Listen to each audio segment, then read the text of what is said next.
La Guyane reste prioritaire pour le gouvernement. Annick Girardin l'assure. Elle est en visite sur le territoire depuis hier soir. Cet après-midi, elle rencontrait le comité de suivi local de l'accord de Guyane.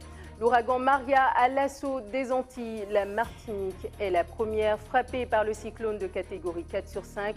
C'est le 15e phénomène tropical depuis le début de la saison cyclonique qui a débuté en juin dernier. Enfin, les enseignants du lycée Melchior Garé en colère. Ils déplorent la vétusté du bâtiment situé sur la route de Montabo. En débrayage ce matin, ils réclament des travaux de rénovation rapide. Madame, Monsieur, bonsoir. Bienvenue dans cette tranche d'informations locales et régionales. Pour ouvrir ce journal, la ministre des Outre-mer est en visite sur le territoire depuis hier soir. Dès son arrivée, le nouvel échographe de l'aéroport Félix Éboué lui a été présenté.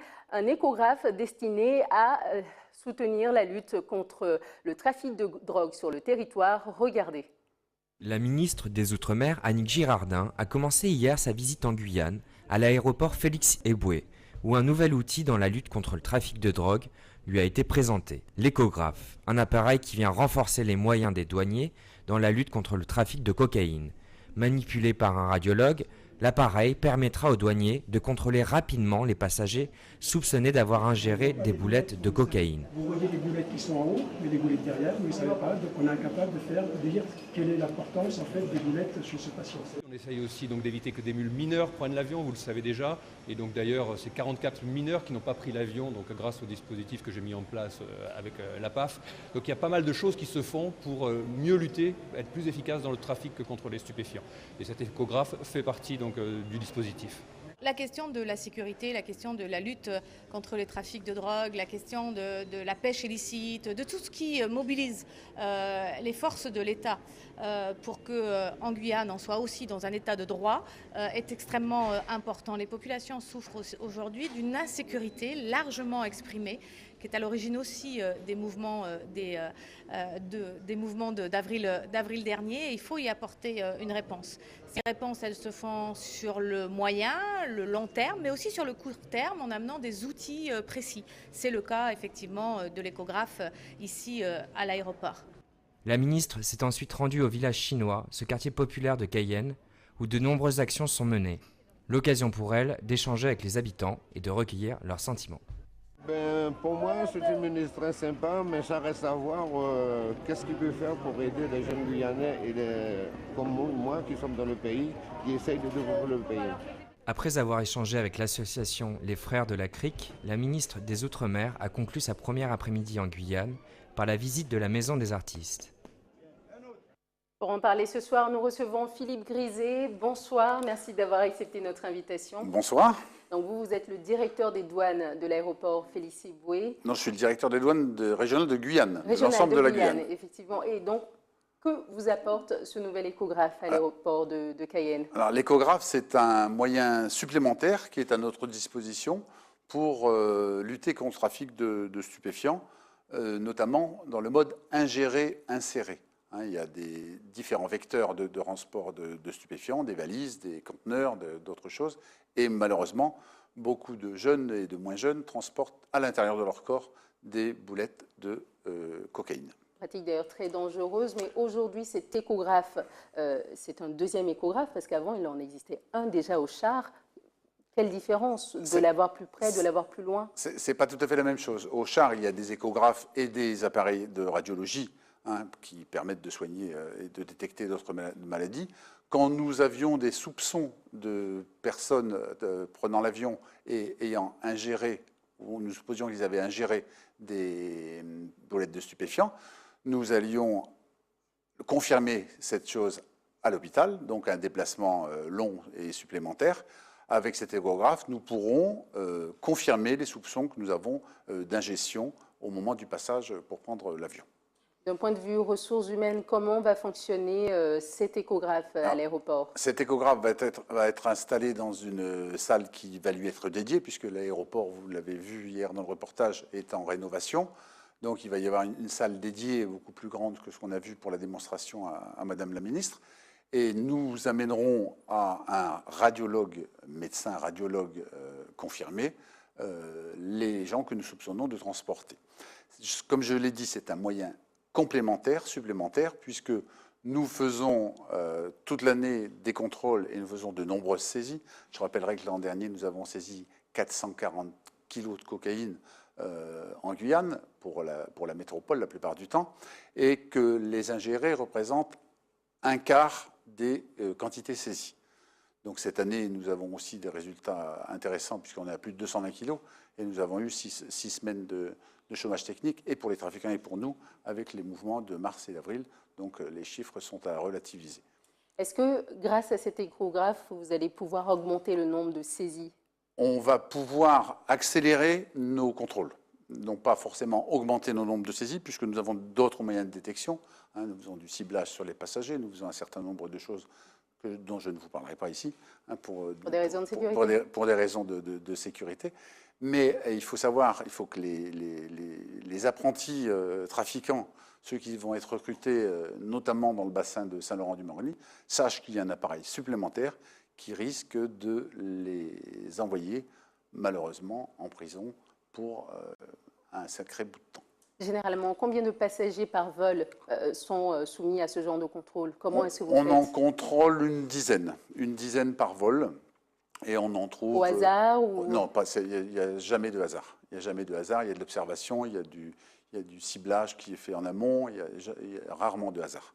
Et après, on a des chiens qui travaillent aussi. Au visage, à la dégaine? On commence à reconnaître un peu les profils, oui. C'est ce qu'on appelle l'étude physiologique des passagers. Donc on voit les gens qui sont stressés, on voit un peu tout ça. Donc c'est notre métier. Mais de plus en plus de nouvelles populations sont impliquées. Exactement, en ce moment, exactement. Il n'y aurait pas une sorte de stigmatisation de cette manière de faire des contrôles un peu comme ça? Non, c'est pas du tout. Non, pas du tout, puisque nous avons tout type de population, nous avons tout type de profession. Nous avons tous les âges, même s'il y a une majorité de personnes entre 25 et 35 ans. Nous avons un tiers de femmes, 2 tiers d'hommes dans les trafiquants. On voit depuis quelque temps, malheureusement, des sujets de la communauté amérindienne se livrent au trafic qu'on ne voyait jamais auparavant. Donc je pense qu'il y a beaucoup de choses à faire aussi en prévention dans ces populations. Comment vous expliquez qu'il y ait plus de saisies de cocaïne sous cette forme à l'aéroport que sur le territoire? On en trouve également sur le territoire. On en trouve il y en a moins. Sur la route de Saint-Laurent, mais c'est moins facile. Quand on est en contrôle routier sur le bord de la route, même si on a des camions équipés, c'est beaucoup plus difficile de faire des tests sur les personnes que dans un endroit qui est clos et bien sécurisé. Mais on en trouve également beaucoup sur la route à Saint-Laurent. Oui. Alors, certaines associations avaient réclamé un scanner beaucoup plus intrusif et beaucoup plus efficace pour ce genre de choses. Qu'en est-il? Alors, il y a une arme fatale contre ce trafic qui s'appelle un body scan. C'est un scanner corporel, comme vous pouvez le voir à Miami, mais qui n'a pas la technique complète. Moi, je l'ai vu fonctionner à Bogota. Et là, quand la personne passe dans ce scanner, on voit tout ce qu'elle a à l'intérieur de son corps. Oui. Malheureusement, ça n'est pas autorisé pour le moment par l'Union européenne. C'est un peu intrusif. Donc peut-être que le territoire de Guyane sera un jour le territoire à expérimenter pour ce type de matériel. On en parle avec nos autorités, avec la ministre, on a évoqué cette chose. L'échographe, c'est un moyen. Il y en a d'autres. Là, on est en expérimentation. Si ça porte ses fruits, on continuera avec cet échographe. Si on voit que ça dissuade et si ça nous améliore notre façon de travailler. Et après, si ça ne marche pas forcément, on passera à autre chose, on trouvera d'autres techniques. Il faut s'adapter aux nouvelles techniques des trafiquants. Alors, vous le disiez tout à l'heure, en 2016, 450 kilos de cocaïne ont été saisis, 760 doses de LSD, 14 kilos aussi de cannabis, en tout 470 saisies de stupéfiants en augmentation. À quoi c'est dû cette augmentation? Cette augmentation est due, je vais dire, à l'efficacité de mes services qui travaillent peut-être mieux et beaucoup plus de manière ciblée, et surtout à une augmentation du trafic. Il faut pas oublier que les trafics entre Paramaribo et Schiphol, Amsterdam, les saisies ont fortement chuté. Donc le stock de cocaïne étant là provenant des pays autour de Venezuela, Colombie, Pérou, il faut qu'ils s'écoulent. Et donc, comme la filière Paramaribo Schiphol par avion, non pas par bateau, mais par avion, est un peu tarie, les trafiquants se déplacent chez nous. On fait également énormément de saisies, on n'en parle pas souvent, dans le fret aérien et dans le fret postal, dans les colis postaux. Philippe Grisé, merci d'avoir accepté notre invitation. Je vous en prie, merci de m'avoir invité. Poursuivons ce journal avec le passage, donc la visite de Annick Girardin sur le territoire. Elle était donc ce matin avec le comité de suivi régional local de l'accord de Guyane. Regardez ce reportage.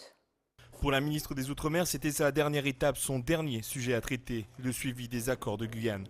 En fin d'après-midi, à la préfecture, tous les acteurs du mouvement social qui a touché le département étaient au rendez-vous, curieux de savoir ce que la ministre se préparait à dire. Elle a dit qu'elle vient avec des annonces. Donc on va voir. On verra si elle vient avec des réponses avec les questions qu'on a posées depuis le mois de juillet, qu'on a reposées il n'y a pas très longtemps encore. Donc on va avec surtout une oreille attentive. Mais c'est à peine 1 heure après le début de la réunion que le collectif pour la Guyane décollée quitte la salle, déçu du manque de contenance dans les déclarations de la représentante du gouvernement. Les 2 milliards sont sur lesquels on l'a alerté au niveau de son ministère. Il était censé avoir un travail entre les services de l'État et nous-mêmes pour pouvoir justement définir les priorités sur ces 2 milliards 100. Niet, sur la question des États généraux de Guyane qui nous permettent à tous les Guyanais de décider de notre avenir. Nous-mêmes, pour nous-mêmes, niet, on nous sert les assises de l'outre-mer dont on dit qu'éventuellement ils seront mis en place, les conclusions seront mises en place à partir de 2019. On va dire à la ministre, stop. Arrêtons ce simulacre de cinéma qui existe en Guyane. Pourtant, certaines avancées sont malgré tout à souligner. 64 axes de développement avaient été listés lors de la mise en place du comité de suivi des accords de Guyane par atelier. Aujourd'hui, la ministre annonce que 68% de ces mesures sont mises en œuvre, contre 32 qui seraient encore à l'étude.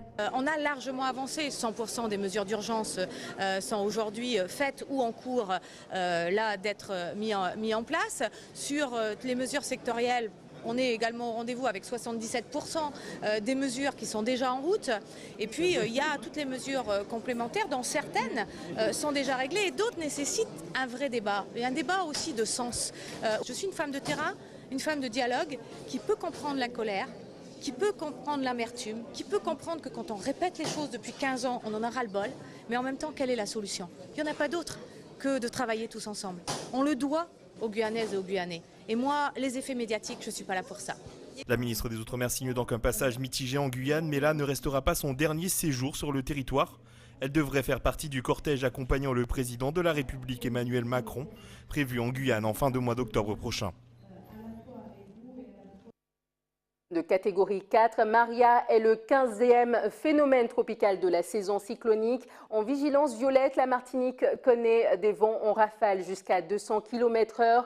La préparation a été rude pour la population avant le passage à Luce. Reportage de nos confrères d'ATV Martinique. Avant le confinement total exigé par la préfecture, quelques retardataires profitent du calme apparent pour compléter leurs provisions. Là, je viens faire des provisions, vu qu'il y a du mauvais temps, et juste pour se mettre à l'abri. On aurait bien voulu avoir de l'eau. J'ai été au magasin de l'autre côté, il n'y a pas de l'eau, donc je suis venu chercher de l'eau, de quoi boire, et puis remplir le frigo, quoi. On craint, vu ce qui s'est passé à Saint-Martin, et on ne veut pas que ça se répète ici, quoi. Depuis hier soir, les gens ont commencé à acheter et à ce matin, j'ai eu beaucoup de monde et maintenant, ça s'est atténué. Qu'est-ce qu'ils viennent chercher? Eh bien, il y en a qui achètent du riz, de la sardine, des pâtes, du cassoulet, tous les denrées secs, mais pas du congelé. À quelques mètres de là, à la mairie, la cellule de crise fonctionne depuis 7 heures. Une quinzaine d'agents volontaires ont été répartis entre les tournées dans les quartiers à risque et le standard. Ceux qui ne sont pas sûrs de pouvoir rester jusqu'à je ne sais quoi, jusqu'à je ne sais quand, sont priés de partir maintenant. Mais il faut un minimum de personnes pour la cellule de crise. On n'a pas le choix. Nous avons activé la cellule de crise depuis 7 heures ce matin. Avons fait le point avec les différents services qui sont partis sur le terrain pour sécuriser les chantiers, les écoles, bien entendu, les services communaux qui seront amenés à intervenir en cas de sinistre. Non seulement vous êtes allé voir les personnes, mais il y a des lits de camp qui ont été pris. Tout à fait. Donc c'est la Maison pour tous du quartier Bélé qui est un de nos centres d'hébergement que nous avons donc considéré comme le plus sécurisant pour l'ensemble de la population parce qu'il est en hauteur. Et bien évidemment, nous n'allons pas ouvrir l'ensemble des centres d'hébergement. Donc pour l'instant, il est opérationnel. Donc nous attendons les retours suite à une visite de terrain des personnes qui seraient éventuellement concernées et également des appels que nous recevrions en mairie pour cette situation. Au bord de mer, les restaurateurs habitués aux fortes houles se préparent au passage de Maria. Nous sommes allés chercher du contreplaqué pour de la protection anticyclone. C'est pour protéger le restaurant de l'eau des intempéries. Voilà. Et nous toujours préparés comme nous, depuis ces bords de la mer, nous toujours préparés comme nous pour ça. Nous habitués de toute façon. Malgré le calme apparent, l'inquiétude est bien présente. Ici, on se rappelle encore de Dine. Pour les pêcheurs interrogés ce matin, certains signes sont annonciateurs de la force du phénomène attendu. La Guadeloupe est en alerte rouge en raison du passage imminent de l'ouragan Maria, le Gosier. À Gosier, le maire a fait évacuer les habitants situés sur le littoral ainsi que les zones inondables telles que Grand-Bay et Bas-du-Fort. Les précisions avec Karen Diamin. Sur le littoral du Gosier, les prémices de l'ouragan Maria se faisaient déjà ressentir en milieu de matinée. Une montée des eaux anticipée par la municipalité.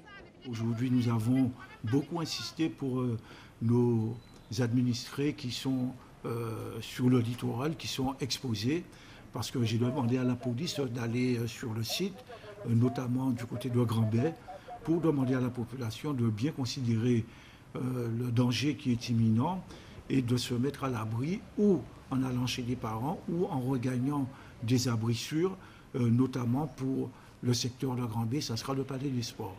Comme Grand-Bay, d'autres zones de la ville risquent également une forte montée des eaux. Là encore, le maire de la ville appelle à la plus grande prudence. J'insiste pour dire à la population d'avoir la plus grande prudence parce que nous serons touchés par l'événement. Il faut qu'ils intègrent cela et ne pas hésiter à regagner les abris sûrs ou ceux qui peuvent aller chez des parents pour les accueillir. Je profite aussi pour leur dire qu'en venant dans les abris sûrs, de se procurer quand même un minimum de couchage pour passer la nuit et que nous avons un dispositif pour leur permettre d'avoir un minimum également au niveau des abris sûrs. Mais je leur demande la plus grande vigilance puisque nous allons être touchés par Maria. Pour mettre à l'abri les centaines d'habitants qui devront quitter leur domicile, la ville met à disposition 5 abris sûrs. Faire en sorte qu'il y ait de l'eau, qu'il y ait des vivres pour accueillir la population. Les élus, il y a des élus qui sont sur place pour les accueillir dans tous les abris.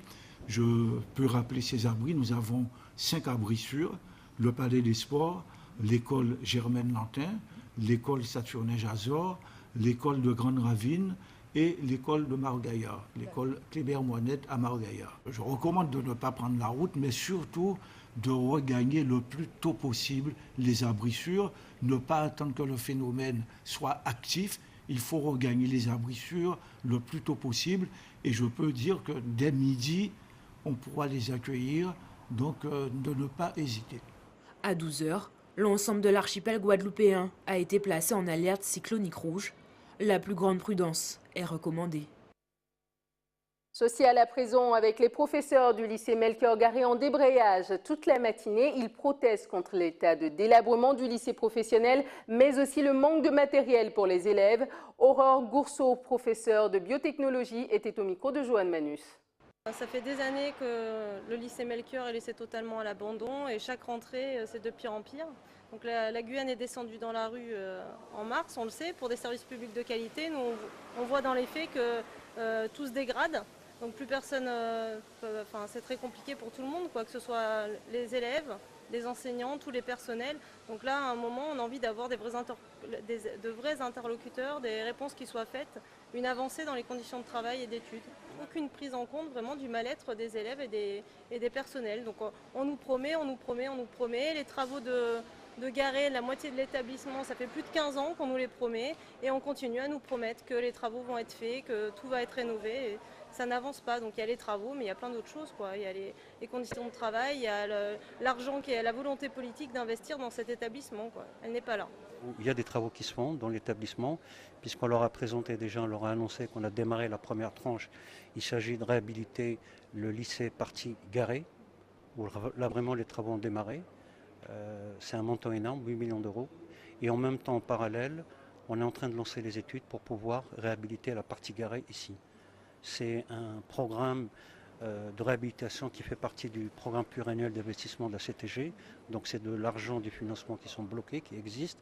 Simplement, voilà, donc il fallait qu'il y ait un échange pour leur dire que ce qu'on est en train de faire. Il y a d'autres points qui nous concernent directement, c'est toutes les réhabilitations et la maintenance du lycée. Donc on a répondu à leur demande et on leur a proposé qu'on puisse venir dans la semaine faire un état de ce qui a été fait et un état de ce qui n'a pas été fait en faisant une programmation. Le débat de la démolition est dépassé puisque si la CTG a mis 8 millions sur la première tranche qui est garée et qu'elle va mettre 8 millions sur Melchior, 16 millions de l'argent du contribuable, sans compter ce qui a été fait, par exemple en face à l'Internet, etc., on est à des montants énormes. On ne peut pas demain expliquer aux contribuables que 5 ans, 10 ans après qu'on a tout démoli. Social toujours avec les salariés de la Simco qui s'opposent au rachat d'une partie du capital de leur employeur par la Société nationale immobilière. Ils craignent pour la sécurité de leurs emplois si jamais cela se produisait, une crainte qui dure depuis le début de l'année. Frédéric L et Pierre Niama, deux membres de l'UTG Simco, étaient au micro de Galloissim. Aujourd'hui, la ministre de l'Outre-mer, elle est dans le département. On a envoyé un courrier depuis le 28 juillet dans lequel on l'interpellait encore. Et on n'a pas de suite non plus à ce courrier-là. Donc on a l'impression qu'en fait tout est en train de se faire à Paris tranquillement et qu'on ne tient pas vraiment compte de l'avis de nos désirs, quoi, de ce que nous on demande. Ce que nous on entend faire savoir à la ministre, c'est que nous, notre combat, il continue. Que depuis les événements de mars où la population guyanaise s'est mobilisée, nous, à la Simco, nous sommes toujours contre la vente de notre société à la SNI. Donc, on entend à ce que la ministre puisse entendre cela, mais on s'adresse également aux politiques guyanais. On veut leur dire clairement que notre combat continue et qu'on espère qu'ils soient avec nous. On a envoyé un courrier au président du CNES en la personne de M. Le Gall. Également, on a fait copie de ce courrier à M. Fèvre, qui est le président du CSG. On veut éviter à tout prix un conflit social. Parce que ce serait un conflit social de plus en Guyane et on n'en a pas besoin. Nous sommes toujours dans l'esprit d'ouverture. Nous sommes prêts à expliquer à la ministre pourquoi nous sommes contre cette venue de la SNI. Et voilà, donc nous sommes encore dans l'expectative où on attend la ministre, les politiques guyanais et aussi on attend à ce que la population guyanaise soit avec nous. Nous, on espère justement qu'il y a une réponse quand même. Je pense que la ministre, si elle est là aujourd'hui, c'est pour les accords de Guyane.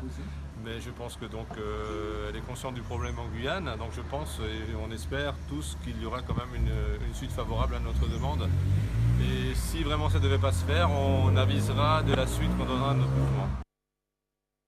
La 34e journée européenne du patrimoine, c'était ce week-end avec une vingtaine d'animations dans toute la Guyane. L'Association pour la défense de la culture indienne en Guyane a suivi le mouvement. Elle proposait un atelier de tatouage au nez.